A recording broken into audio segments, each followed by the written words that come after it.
future. There are no people. There are no people in the future. No people at all. There are no people in the future. Where did all my people go? There are no people in the future. Let me try my people call. Where are all my people?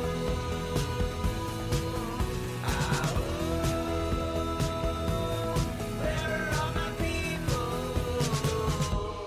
I guess I'll fly away now. Hey, everybody, how's it going? How is it going? Welcome. It is Wednesday, May 18th, 2022. Welcome to the Wednesday show with Cyril Mychalejko. Yes, we are live streaming today, so you can hop on in the chat, as I see a couple people already have. Fantastic.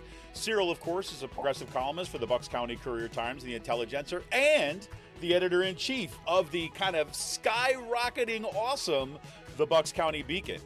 This show joins, of course, Out to Coop Live, our Monday evening interview show, and our Friday Politics Roundup, where we break down the good, the bad, and the ugly in state and national politics. You can get all our shows by subscribing to our podcast on Podbean, iTunes, Spotify, wherever you get your podcasts. You also should sign up for Cyril's newsletter on Substack. That's cyrilmychalejko.substack.com. You can also help support this show by becoming a patron for as little as $5 a month. You go head on over to patreon.com/rcpress. Your support helps make today's show possible, of course. You can also help us out right now by heading over to our YouTube channel if you're not there already. Smash that subscribe button, like the stream for the show, and hit that notification bell so you know every time that we go live. A special shout out goes to Jonathan Mann, who wrote our intro song, There Are No People in the Future. Check out all his great stuff on his YouTube page and follow him on Twitter at @SongADayman. That's @SongADayman on Twitter. A couple show notes. This week's Friday Politics Roundup is actually going to be Thursday, and that is going to be tomorrow at 11 a.m. instead of Friday at 11 a.m. My daughter's got some school stuff that I'm going to be there for. So Amy Connect joins me tomorrow to round up these past insane couple 2 weeks, take a look at the PA primaries, and think about where we can go from there. This coming Monday, May 23rd, I'm joined by Sarah Aniano. She is a researcher who's basically looking into social media misinformation and the rhetoric of the far right. This work has garnered her as nationwide media attention for her amazing work on kind of uncovering and reporting on the right while a graduate student. And then, of course, on Monday, May 30th, Kirsten Zoelfel is going to be back on the show to pull the moderate mask off Representative Brian Fitzpatrick's record. Yep, Kirsten is the PA Indivisible Legislative Chair and editor of the PA Member of Congress Tracking Report. Always a good show talking to Kirsten, and she will be there on Monday, May 30th. But look, on this week's show, Cyril and I are getting together, doing a little election reflection, if you will. Taking a look at the PA primaries that just took place yesterday and check in a little bit about what's happening over at the Bucks County Beacon. Welcome to the show, Cyril. Hey, good to be back, Kevin. Hey, man, so it's a big week, so let's just kind of get right into it. One, I would definitely want to take a look or get your take on what's going on, happened with the PA primaries yesterday. What do you think this kind of like focuses on kind of moving forward? And then before I let you go, we'll check in to see what's happening over at the Beacon. Just been some great work going on there, too, so... So let's jump right in. So yesterday, PA primaries, we're starting to see the results. Some things are clear. Some races are still kind of, a little close. They're waiting to call them yet. So what are some of the things that you're paying attention to, taking a looking at? Let's start with the governor's race, right? Yeah, let's do it. So, I think how that played out was how it was expected. Obviously Josh Shapiro was going to be the nominee. He ran unopposed. And as far as Mastriano, I think people that doubted him underestimated the GOP base that he commands. And I think that Democrats might be a little, this might be harsh, but might be a little delusional if they think that Josh Shapiro is going to run away with the governor's race, right? We don't live in the same country we did 20 years ago. The Republican Party isn't the same party it was 20 years ago.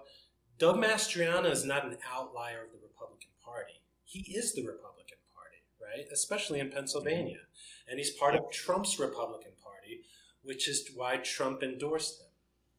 Now, if we're looking at this through the Bucks County lens, let's just say that Central Bucks School District is a bellwether for the state at large, right? I don't think that would be a stretch. No, I think that's yeah.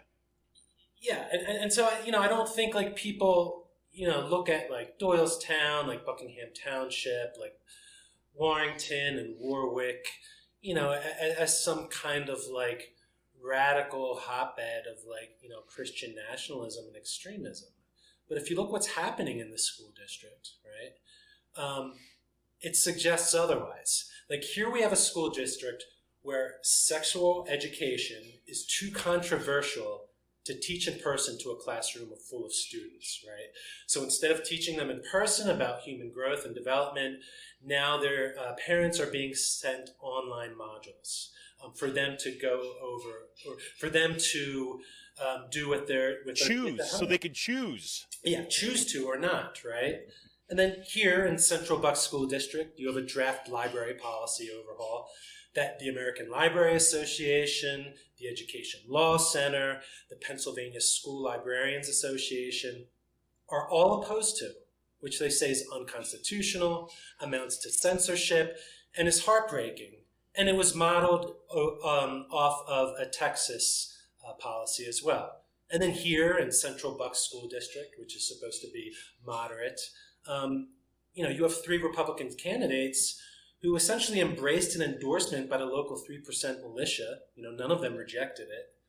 And then one of these candidates, all of them are on the school board, one who said while she was running at a school board meeting, right now as we speak, there are demonic adults recruiting, brainwashing, and participating in unconscionable behavior with children. And every one of you know it. That's quote, word for word from her. And then here in Doylestown, right, we have an insurrectionist, right, who was just elected to the GOP as a GOP committee woman for Doylestown Borough. Someone who recorded herself in the Capitol while this rioting was going on, saying, we were looking for Nancy to shoot her in the friggin' brain, but we didn't find her. So, to think that the Democratic Party is going to run away with this and that the Republican Party, even in like quote unquote moderate suburban collar counties like Philadelphia, aren't going to turn out, they're making a huge mistake. I agree 100%.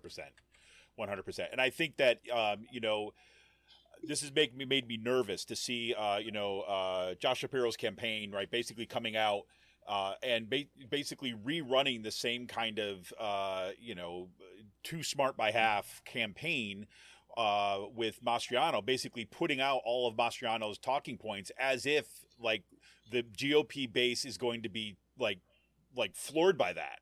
Where, the GOP base is motivated by those things. So basically, this whole idea that, okay, we're going to show how extreme this person is, and then people are going to realize, and therefore they're going to vote Democrats, especially those on the fence Republicans, right? I mean, that's a playbook that has proven to not work, right? And to respond to what we're seeing,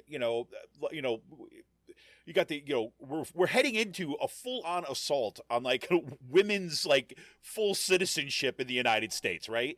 And this kind of like racist, almost like overtly racist campaigning, right? And we're seeing the overtaking of conspiracy theorists of whether local school boards or committee members or potentially the governor's office in Pennsylvania.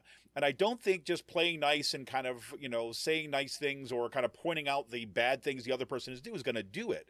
It makes me very concerned that Shapiro, who for a while looked like he was going to be a fighter, seems to be being infected by the same kind of Democratic Party consultant kind of nonsense that scares the crap out of me when thinking about, I think you're underestimating the motivation behind, of voters behind Mastriano's campaign. No, absolutely. And you hit the nail on the head with like the whole like playing nice thing, right? Like people need to recognize like this is a fight, right? And like polite, mild-mannered, patient people with a blind faith in reason and common sense never changed history, right? Especially in this age of unreason that we're living in now. So I think not only people need to be energized, like, within like the Democratic Party, but also like outside of the Democratic Party, with continuing to build like local movements and continuing to show up, to the things that maybe might not be directly related to the election, but are like school board meetings, like protecting public libraries, like rallying for abortion rights and abortion justice. Election days are important, but it's like the days in between when you're voting, which are even more important. Yeah, 100%. One of the thing about the governor's race too, as well, is looking at organizing and what we should be kind of like pushing back against overtly is like, look, Mastriano, yes, Mastriano got 39%. Maybe at the end of the day, we'll see more 40% of the vote. So he's clearly won the Democrat or the Republican primary for governor. But let's remember the next person in line there, right? One of the next people in line, it's almost tied. Lou Barletta, right, is like was at 19% there, which basically that's over 50% of the Republicans who came out to vote. And Lou Barletta, let's remember, got his fame by being kind of an anti-immigrant racist when he was mayor kind of like up in northern Pennsylvania. Right. So that tells you again about where that base is at. And then we have to do the organizing on the ground all summer long. No, absolutely. I mean, actually, from what I'm seeing, like between Mastriano and Barletta, it's like 64% of the vote. And like you said, like Barletta is like a xenophobe and extremist, right? Like he gave an interview with and this is something like CNN reported a few years back, and reminded people of, is that he gave an interview with a fringe publication that promotes Holocaust denial, right? He appeared on a panel on immigration hosted by the Youth for Western Civilization. This was back, I think, in like 2011. A now shuttered group which like focused on the issues of Western history, identity, high culture, and pride, as well as opposition to multiculturalism, quote unquote racial preference, mass migration. And so, I mean, this was like the Proud Boys before the Proud Boys, right? With Western chauvinism. The Republican Party, the Pennsylvania Republican Party, it is the party of Doug Mastriano. It is the party of Lou Barletta. It is the party of Barnett and the party of Oz and the party of Brian Fitzpatrick. And Brian Fitzpatrick is part of this radical right-wing group. 100%. 100%. So, well, good thing at least when it comes to the race for the Senate, things were different, right? Not so much. Yeah, I'm excited about John Fetterman, right? Yeah. And I did like Malcolm Kenyatta as well, and I think he has a great future ahead of him. And he gave a great quote to like Meet the Press. After it became clear that he wasn't going to win, he said, I quote, I'm going to be out there doing everything we can to make sure we preserve democracy and don't allow it to die on our watch. Allowing any one of these Republicans to become PA senator will be the canary in coal mine for democracy dying on our watch. And he's absolutely right. And that goes across the board, across not just for the Senate race, but the governor's race, U.S. Rep and PA1, etc. Yeah, 100%. And I think that, the other thing that I think is really encouraging coming out of that election, one, I agree with 100% with what you said about Malcolm's quote. His campaign has been great, and he's been showing up across the state. And I said this on the show on Monday too. I look at it like this. I mean, you're talking. I think this round, Malcolm Kenyatta was able to kind of start, giving himself a kind of statewide and kind of national kind of presence. And I think that I just hope that he's going to continue to come back and run, because I think that he's got a huge future kind of going forward. And he's like an amazing candidate. What he's done at the State House has been phenomenal. I wish there had been more wind behind that guy's sails. But having said that, Fetterman trounced Connor Lamb. And Connor Lamb is that representative of the dying breed, hopefully, of the kind of right-wing Democrats and the corporate Democrats that were trying to basically run from an old playbook. basically saying, we just got to be moderated and we got to think carefully. Nope. You got Fetterman that came out and kind of ran an unabashedly kind of like, people's campaign, rough talking. No, we're going to be progressive on certain issues. And again, we could talk about Fetterman. We will as we get closer to the actual to the fall elections. But I mean, the fact that he put Connor Lamb's campaign to rest, I think, is a really positive, a positive indicator of where we're going politically, at least when it comes in terms of Democratic Party politics here in the state. Yeah, I mean, I think Fetterman's good at kind of, fighting for progressive ideals, and communicating them in a way, that shows people why they should support them, kind of right. sort of like Bernie and AOC and this new crop of progressive Democrats that we see coming up. So, I think this is a race, right? And Fetterman's a candidate that I think can kind of energize the base and move the party in the right direction.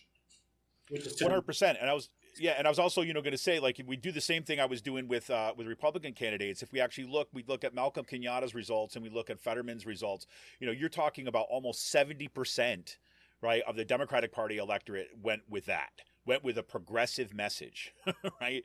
And so that tells you about where the energy is in the Democratic Party too, as well, I think. Yeah, it's something to be excited about. 100%. So any other kind of takeaways from the primaries? But because I'm also dying to talk about what you got going on over at the Beacon, because you've just been kind of tearing stuff up over there. Sure. Yeah. I mean, obviously, us being in Bucks County, it's all about finally kind of dislodging and shutting down the Fitzpatrick machine. And I think finally we have a candidate, right? Ashleyhos, yep. who can do it, right? Who people can be excited about. And I'm also glad that this is kind of coinciding with a change of leadership in the Democratic Party as well. I think that's something that was needed, and we'll wait to see who that is, but I'm confident that, it's going to be someone that's going to move it in a different direction, breathe new life into a party that I think has been kind of stale for the last few years. Yeah, 100%. And I think that, and for people who listen to the show also know that, I was a little at the beginning when Ashleyhos was running. I was kind of non-committal on where her campaign was going, and in part because of the way it got set up, right? I mean, it seemed like it was going to be a replay of, you got to see, some kind of Democratic Party pick with, consultant pick. They're going to be flying in here and run a campaign. However, if that was their original plan, they got more than they bargained for, because she has been campaigning phenomenally. She was at the kind of the March in Protection of, say, abortion rights in Doylestown on this past Sunday, and she gave a fiery speech, and is kind of basically taking the gloves off and basically saying, Fitzpatrick, time's up. I'm coming for your seat. No, she is the real deal, right? And like you yep. said, she's been campaigning hard. She's showing up. She's showing solidarity with candidates from the township level, and across the board. And she's going to the events, and she's kind of making clear, this is what, I stand for. This is what Bucks County stands for. And Bucks County stands for a woman's right to choose, right? Not forced births. We don't, women cannot be second-class citizens or vessels to kind of keep this. What was the quote from the Supreme Court? The domestic supply of infants. Yes, exactly. Jesus Christ! I'm laughing. There's nothing to laugh about. It's absolutely horrifying. It's absolutely horrifying. Sometimes you laugh when you're afraid, right? So it's it's scary.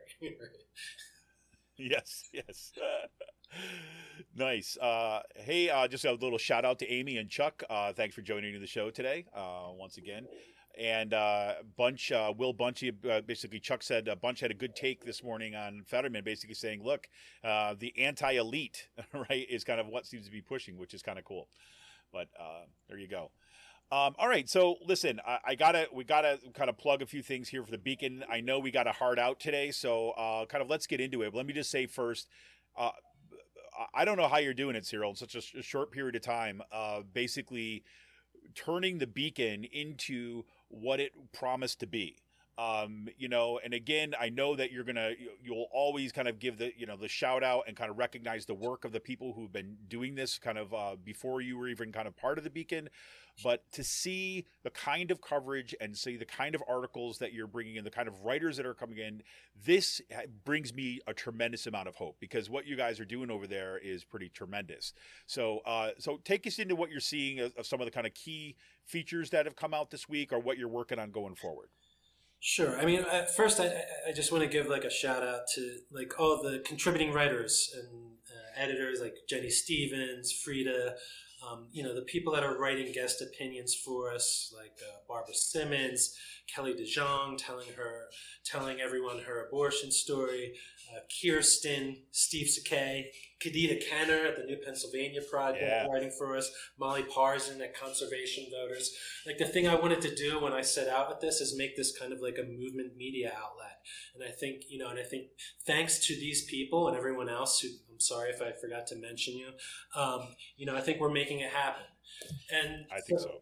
And so, what I'm continuing to kind of like focus on is just, highlighting what progressives are doing, as well as shining a light on like the right-wing extremism in Bucks County. Whether it's, through the school boards, which, we'll be covering with the new library policy. There's a special meeting that was called for tomorrow night for Central Bucks School District. Talking about voting rights, race issues. We have an op-ed coming out tomorrow from Barbara Simmons about how to be an ally for students in Bucks County. There's also an event in New Hope tomorrow as well about that as well, about how to organize, how to get the tools to kind of like fight back, to make sure like these campaigns to ban books and to kind of erase LGBTQ students, not only from the library, but in a sense from their classrooms if they're taking down LGBTQ flags, how to fight back against that and fight for them. Moving forward, we're just going to continue to kind of be a megaphone for like progressive voices in Bucks County. We're going to continue to cover the school board wars that we're seeing throughout Bucks County, which, the whole nation's watching really. And to uncover the right-wing extremism so that people know just what it is that they're facing against. Yeah, and I think that, as we're kind of going into the summer where all this organizing is happening, the Beacon, I know, is going to be absolutely part of that. And then moving into the fall, I have to also say that I find it, I'm thinking about this more and more. It's very encouraging that we're going to have some super critical voices that are going to be critical of Brian Fitzpatrick in a media environment which generally treats him with kid gloves. Yeah, and that's not going to happen with us. And that's something I've highlighted about like the Courier Times and the Intelligencer, who I write a column for, right? But they continuously do treat him with kid gloves and perpetuate this like manufactured myth that his like campaign staff and like office staff has concocted about him being some kind of like moderate, when in fact we know he's not. We know he's talking to Jim Worthington, actually taking legislative advice from Worthington, who admitted that on a Facebook Live just a few nights ago, right? We know he didn't vote for impeachment. We know he didn't speak out against Proud Boys rallying outside of his office, right? So Brian Fitzpatrick is no moderate. He's an extremist. 100%. 100%. Well, Cyril, look, as always, I wish we had hours to kind of dig into some of the details, but man, it is always awesome to have you on the show. You got any final thoughts you want to kind of put out to folks before we kind of head into the end of the show? Yeah, just keep showing up to these school board meetings and keep organizing and making some noise. 100%. Well, Cyril, man, I appreciate so much coming on today, and I'm so glad we were able to do this kind of live, going out, having some folks join the show. Thanks for Chuck and to Amy for showing up. Don't forget to show up tomorrow right here again on our YouTube channel. We'll be streaming live once again, and that's going to be a special Thursday edition of our Friday Politics Roundup. And Amy Connect will be once again sitting in the chair next to me, theoretically virtually, right, as my co-host, as we are going to be breaking down both the PA primaries and the sheer insanity of the past couple of weeks as we look forward to a summer of organizing. So anyways, this is Kevin Mahoney, editor and founder of Raging Chicken. I want to remind you to head over to the BucksCountyBeacon.com. That's BucksCountyBeacon.com for the latest of everything that Cyril is doing with the Bucks County Beacon. Cyril, have a great one, man, and we'll be seeing you in the streets and in the pages of the Beacon. Absolutely. Thanks, Kevin. All right, you got it. This is Kevin Mahoney, editor and founder of Raging Chicken. Thank you all for joining us today. And look, we got a lot of work to do this summer. But, if anything, I got some encouragement here. Movements are happening. People are getting together. Let's do this one, everybody. See ya!